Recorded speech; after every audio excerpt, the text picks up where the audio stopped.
갈라디아서 6장 1절 형제들아 사람이 무슨 범죄한 일이 드러나거든 신령한 너희는 온유한 심령으로 그러한 자를 바로잡고 너 자신을 살펴보아 너도 시험을 받을까 두려워하라. 너희가 짐을 서로 지라 그리하여 그리스도의 법을 성취하라. 만일 누가 아무것도 되지 못하고 된 줄로 생각하면 스스로 속임이라. 각각 자기의 일을 살피라. 그리하면 자랑할 것이 자기에게는 있어도 남에게는 있지 아니하리니 각각 자기의 짐을 질 것이라. 가르침을 받는 자는 말씀을 가르치는 자와 모든 좋은 것을 함께 하라. 스스로 속이지 말라. 하나님은 업신여김을 받지 아니하시나니 사람이 무엇으로 심든지 그대로 거두리라. 자기를 위하여 육체를 심는 자는 육체로부터 썩어질 것을 거두고 성령을 위하여 심는 자는 성령으로부터 영생을 거두리라. 우리가 선을 행하되 낙심하지 말지니 포기하지 아니하면 때가 이름에 거두리라.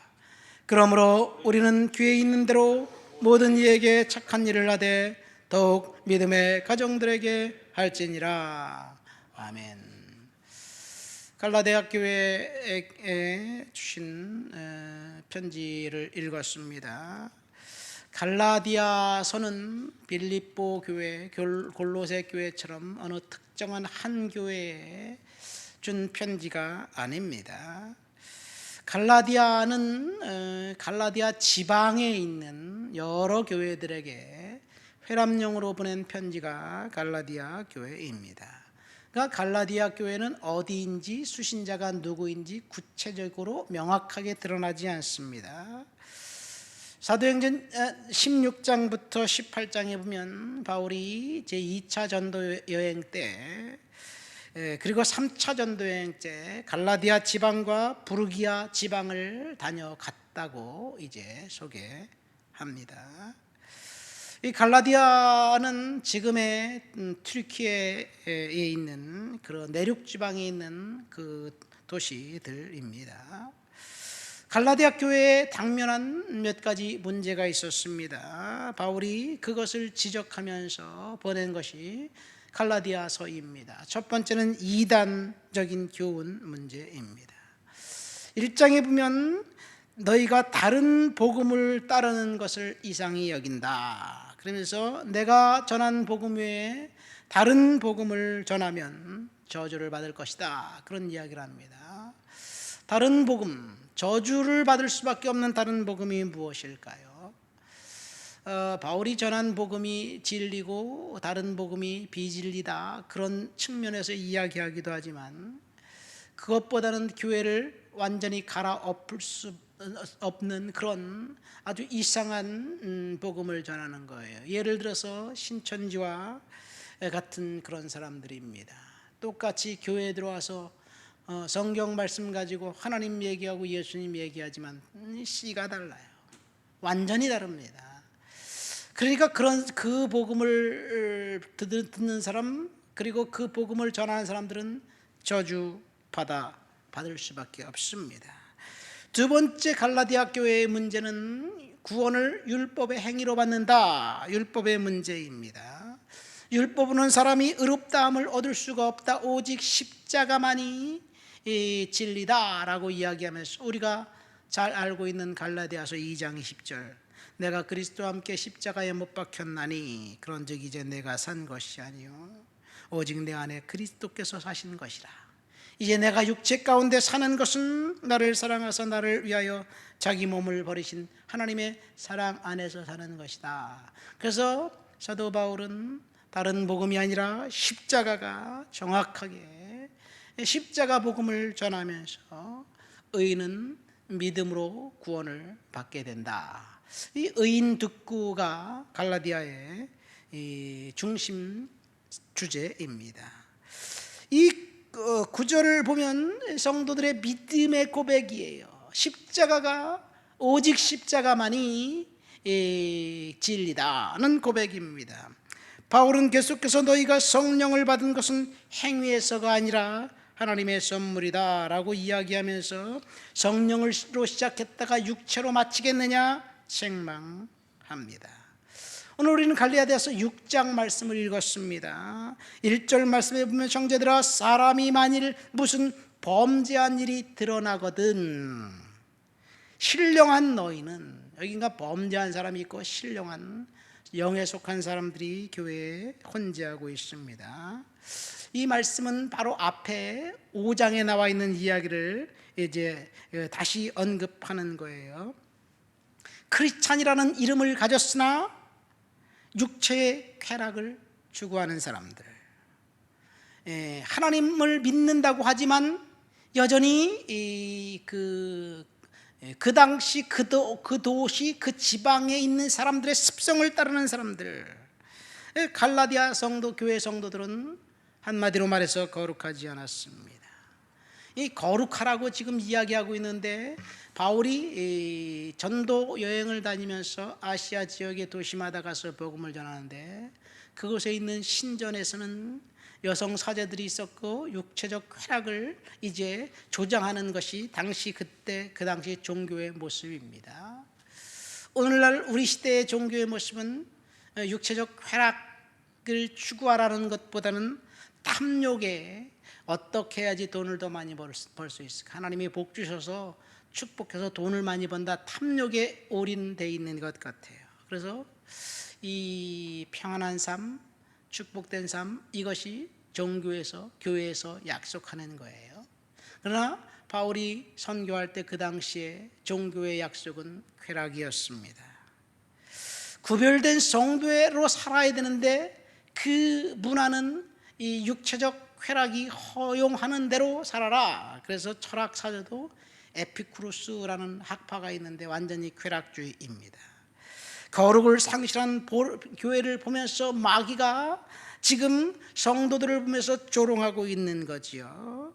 여기 보면 이 무슨 범죄한 일이 드러나거든 신령한 너희는 온유한 심령으로 그러한 자를 바로잡고 너희를 살펴 너도 시험을 받을까 두려워하라, 이렇게 경고하고 있습니다. 교회는 지금 내부로부터 썩어진 드러난 문제들이 여전히 존재했습니다. 세상에 존재하는 모든 문제들이 교회에서도 여전히 버젓이 이제 일어나고 있습니다. 그 문제들이 뭐냐? 바로 5장 19절부터 21절에 보면 교회에서 드러나 있었던 여러 가지 죄악의 문제는 음행, 더러운 것, 호색, 우상 숭배, 주술, 원수 맺음, 분쟁, 시기, 분냄, 당지음, 분열, 이단, 투기, 술 취함, 방탕과 같은 것들이라고 이야기하고 있습니다. 이러한 범죄한 일이 드러나거든 이런 일들을 하는 사람들을, 크리스찬이라는 이름을 갖고 교회에 들어온 사람들이 이런 일들을 하는 것을 보거든 두 가지를 해라. 첫 번째, 너 자신을 돌아보고, 두 번째, 온유한 심령으로 그러한 자들을 바로잡고, 그리고 너희들은 죄에서 탈출하라, 그런 말씀이에요. 어쩌면 오늘날 우리 교회, 지상에 있는 교회 범죄한 일이 계속해서 교회에서 드러나는 것 같아요. 어제 신문에 보니까 강원도 어느 교회 장로님이 10몇 년 동안 교회 재정 4억 몇 천만 원을 써서 구속됐다는 이야기가 있어요. 그것이 드러났기 때문에 그렇지, 드러나지 않는 일들이 얼마나 많이 있을까요?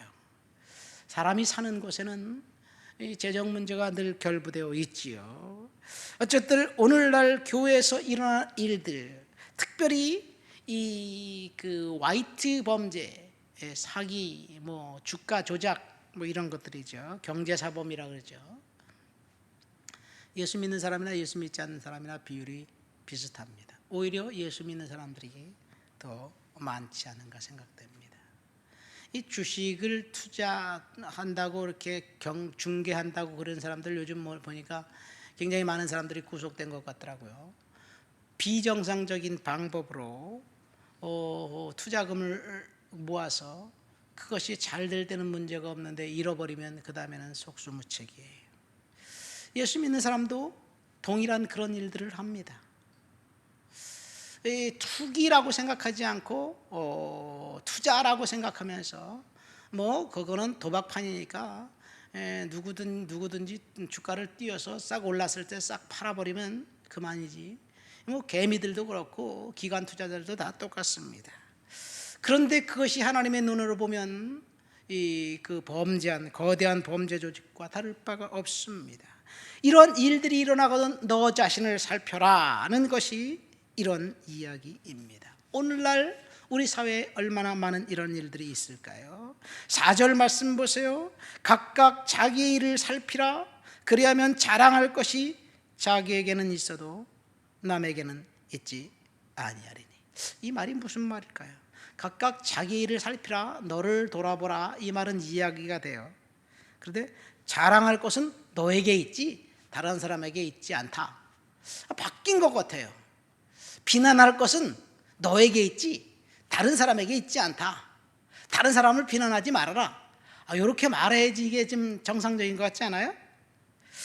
자랑할 것이 자기에게 있어도 남에게 있지 않다. 이 말이 무슨 말일까요? 어쩌면 갈라디아 교회 성도들을 보면서 무슨 범죄한 일이 드러나거든 이 범죄한 사람들은 범죄한 일이 드러난 사람들은 우리식으로 하면 파렴치한 사람들이에요. 그렇죠. 파렴치한 사람들 비난받아 마땅합니다. 그런데 파렴치한 사람들을 비난만 하는 거예요. 그러니까 교회에 두 부류의 사람들이 있어요. 첫 번째, 파렴치한 사람들, 비난하는 사람들. 파렴치한 사람들은 하나님께서 그들을 심판하실 거예요. 그런데 두 번째, 파렴치한 사람들을 비난하지 말고 여기 보면 신령한 너희는 온유한 심령으로 그런 사람들을 바로잡아라. 신령한 우리는 무슨 말입니까? 성령의 지배받는 우리들은 파렴치한 일이 드러난 사람들을 찾아가서 비난할 것이 아니라 그들을 찾아가서 조용히 권면하고 하나님 말씀으로 충고해야 되는데 권면하고 충고하는 것이 아니라 비난만 하기 때문에 여기 사도 바울이 그렇게 이야기한 것 같아요. 자랑할 것이 너에게 있다면 그것 가지고 비난하지 말고 그리스도의 사랑으로 품어주고 섬겨라. 그러면서 5절에 각각 자기의 짐을 질 것이다. 2절 말씀에 보면 너희가 짐을 서로 져라. 그러니까 파렴치한 사람들을 향해서 비난하지 말고 그들을 위해서 짐을 져주면서 섬기라는 이야기이지요. 그러니까 하나님의 은혜 가운데서 교회를 세우라는 것이 바울의 충고입니다. 세 번째 오늘 본문을 통해 생각해 볼 것은 7절부터 8절입니다. 스스로 속이지 말라. 하나님은 업신여김을 받지 아니하시나니 사람이 무엇으로 심든지 그대로 거두리라. 여기 보면 하나님은 업신여김을 받지 않는다라는 이야기예요. 이 죄를 짓는 거는 하나님을 업신여기는 거예요. 하나님을 멸시하기 때문에 죄를 짓는 거예요. 하나님이 무서우면 그렇게 할 수가 없어요. 자기의 죄를 깨닫지 못하고 남이 죄만 계속해서 지적질하는 것이 오늘날 우리 사회의 문제잖아요. 정치권에서만 그런가요? 상대편, 상대당의 문제, 조그만 꼬투리라도 찾아서 그 비난하려고 현이 되어 있는 것이 정치권에만 문제가 아니라 오늘날 모든 사람의 문제가 아닌가 생각됩니다. 하나님을 업신여기고 멸시하기 때문에 그렇습니다. 하나님의 심판을 생각하면서 오늘 자기를 살피라고 했기 때문에 우리는 우리 자신을 살펴야 될 줄 믿습니다. 사람이 무엇으로 심든지 그대로 거두리라. 추수의 원리는 심는 대로 거두는 거예요. 이제 추수 때가 되고 김장 때가 돼서 열심히 일한 것만큼 추수와 수확이 반드시 있을 거예요. 이것이 농사의 원리입니다. 심지 않으면 거둘 수가 없습니다. 축복의 원리도 마찬가지입니다. 재정적인 축복의 원리도 우리가 무엇을 심어야 될까? 여기 8절에 보니까 육체를 위하여 심는 자는 육체로부터 썩어질 것을 거두고 성령을 위하여 심는 자는 성령으로 영생을 거둔다. 우리는 육체를 심지 말고 성령을 심으라고 이야기하고 있습니다. 육체를 심는다는 말은 무엇을 말하나요? 오직 자기 자신의 평안함과 안락함과 그런 것만 위해서 심는 거예요.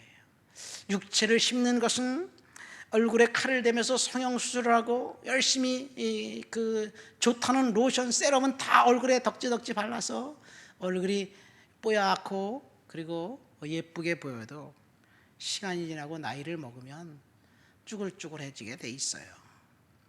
그러니까 육체는 아무리 덧칠을 한다 해도 정말 후패해 줄 수밖에 없습니다. 거기에다가 돈을 투자하고 시간을 들이고 그리고 그런 것들이 자기 관리라는 측면에서 볼 때는 긍정적인 것도 있지만 하나님을 잃어버리고 오직 자신만을 위해 살아가기 원한다면 그것은 육체를 위해서 심는 일이에요. 하나님을 위해서 심을 것인가 육체를 위해서 심을 것인가 결정하라는 이야기예요. 사실 하나님을 위해서 우리가 심는 것 결정하기가 쉽지 않습니다. 왜냐하면 이것이 하나님을 위해 심은 것인가 교회를 위해서 온 것인가 헷갈리기 때문에 그래요. 이것이 하나님 영광을 위해서 나는 쓴다고 열심히 썼는데 하나님 영광이 아니라 자기 이름을 드러나기 위해서 쓴 것이라면 하나님 위해 심은 것이 아닙니다. 그래서 8절 말씀에 보면 성령을 위하여 심는 자는 성령을 위해서 거둔다 라고 말하고 있어요. 성령을 위해 심는 씨가 무엇일까?